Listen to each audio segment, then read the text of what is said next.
হয়। দুপাশে পাহাড়, পাহাড়ের বুক চিরে চমৎকার একটা লেক।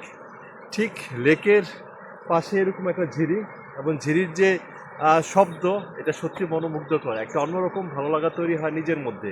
এই যে হেঁটে আসছি সকালে 6টা, সোয়া 6টা থেকে এখন পর্যন্ত 1.5-2 ঘন্টা হাঁটার পরও যে ক্লান্তি ভাবটা ছিল, সে ক্লান্তি ভাবটা দূর হয়ে গিয়েছে ঠিক এইখানে ঝিরির শব্দ শুনে। সত্যি অসাধারণ। ধন্যবাদ সবাই।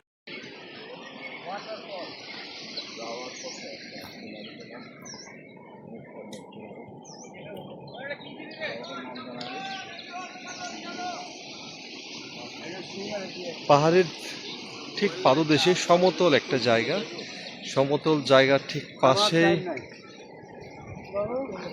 পাশে এরকম একটা ঝিরি।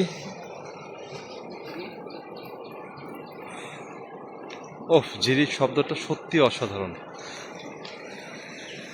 এই পাশে পাহাড়, এই পাশে পাহাড়, পাহাড়ের মাঝখানে বুক চিরে সমতল জায়গায় একটা লেক। অসাধারণ। ওহ, ঝিরির শব্দ দারুণ।